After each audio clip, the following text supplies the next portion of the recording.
Chapter 1.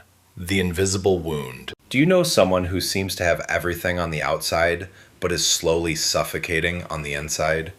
They have a high-status job, a luxury car, and a house in a prestigious neighborhood.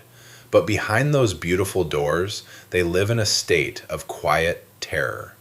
Every time the phone rings, their heart skips a beat for fear of creditors. They are trapped in a cycle of earning to spend and spending to forget that they are exhausted from earning. Chapter 2. The Gilded Cage. Meet David. At 45, he was a senior manager earning six figures. To the world, David was the definition of success. He wore tailored suits and drove a European SUV. But David had a secret. His net worth was negative. He worked 60 hours a week, being the first in and last out.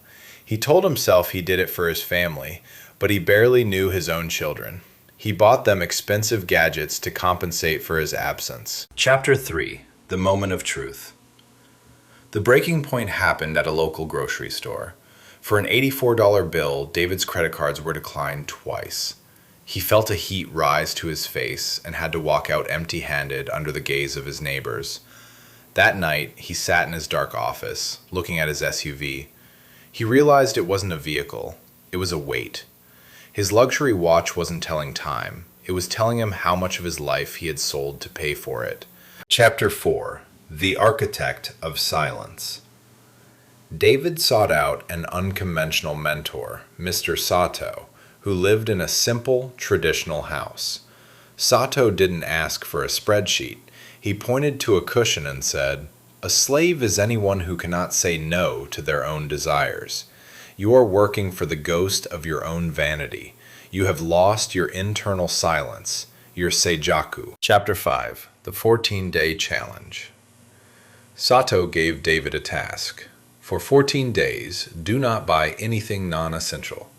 Every morning, spend 5 minutes sitting in silence with no phone or coffee. You aren't trying to pay back money yet, David. You are trying to pay back your soul.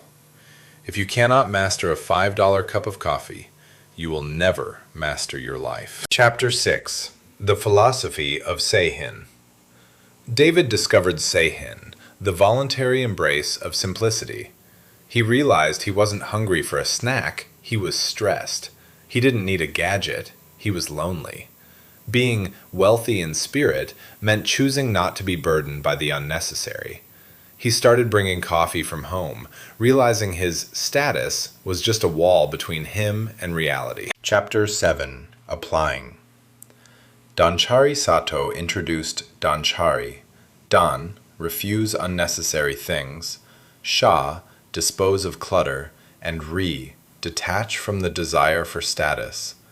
David looked at his house and started selling items he bought only to impress others.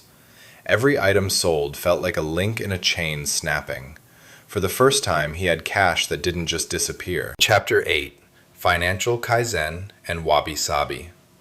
Don't pay it all overnight, Sato warned. Find 1% every week. This was financial Kaizen. When David stumbled and spent impulsively, Sato taught him Wabi-Sabi, seeing beauty in the imperfect. Your journey is a cracked bowl joined with gold. The mistake is not the end. It is a lesson. Return to the silence and start again. Chapter 9. The Return of the Master. 2 years passed. David owned his car outright. The clutter was gone. On a Saturday, he took his son to a park. He left his phone in the car. He wasn't thinking about status or social media. He was present. He realized that no luxury watch could ever buy the feeling of being a father who is truly there. He was no longer a slave. He was a master. Chapter 10. Your Microscopic Step. Transformation is not about the size of the step. It is about the direction of the path. You don't need a miracle. You need a system. Start with 2 things: 5 minutes of morning silence and cutting just one recurring small expense. Prove to your brain that you are the master. Walk with honor. Follow the path.